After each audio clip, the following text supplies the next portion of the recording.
Hello mga bay. Today, pasayran ako isa ka tattoo artist. Going me Panakan, sir. Di ba, sir? Panakan? Panakan, Malagamot. Malagamot, Panakan. Home service, sir. Kumusta, sir? Kirami. Okay ra. Okay ra. Chill lang. Dugay nakatig tattoo, sir? Kuan na po, mga 4 years. 4 years. Pila ba ang mga tattoo karon? Depende sa sizes, sir, no?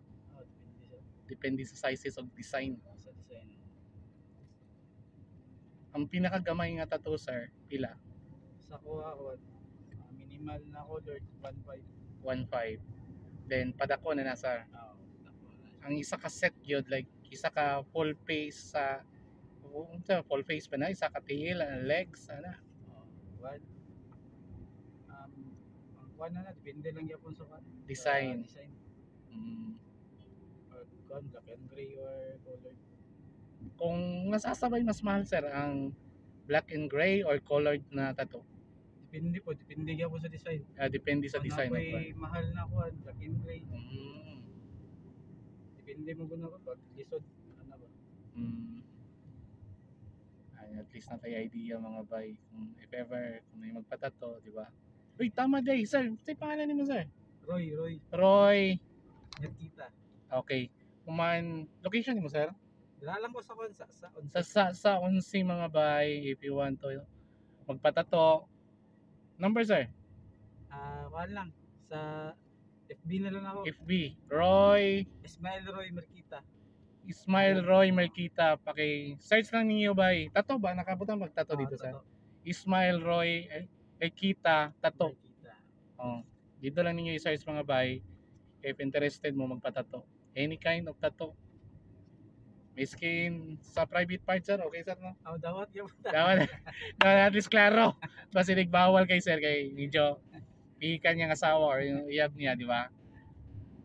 Okay ra gyapon, sir. Okay, lagi ako.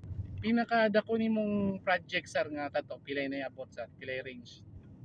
Taga Davao lang or nagagawas ba ka sa Davao, sir? Kuha lang. Kuha naman ko. Tawagan ni per session lang ba? Per session. Pinakadako ni mga pinaka-expensive nga na tato nga nahimo nimo, sir? 25,000 pa lang. 25,000, worth of 25,000 tato. Asa sa likod, sa kilid, sa tubangan, abaga. Patches na full sleeve. Patches. Wow. Actually, ang tato mahal gyud, di ba? Mahal gyud mga bay. So at least kabalota ikan sa 1.5 pataas, di ba, sir? Muna ang budgetanan gyud mga bay. Budget gyud. Dili gyud siya ingon nga kanang kuan lang ba? Mura yapon ko nagkuhangot ka ng imuhang gusto nimo. Mura ko kay palit og sakyanan. Mga happiness nimo ba, no? Happiness nimo nga tattoo, gusto kag tattoo. Body art man na, sir, di ba? Body art. For 4 years, sir. Dugay-dugay na, sir, di ba? Taod-taod na po. Pero baguhan rin na. Ano ba, sir, ang 4 years? So everyday yun nagatato ka, sir? Dili po. Depende lang. May client.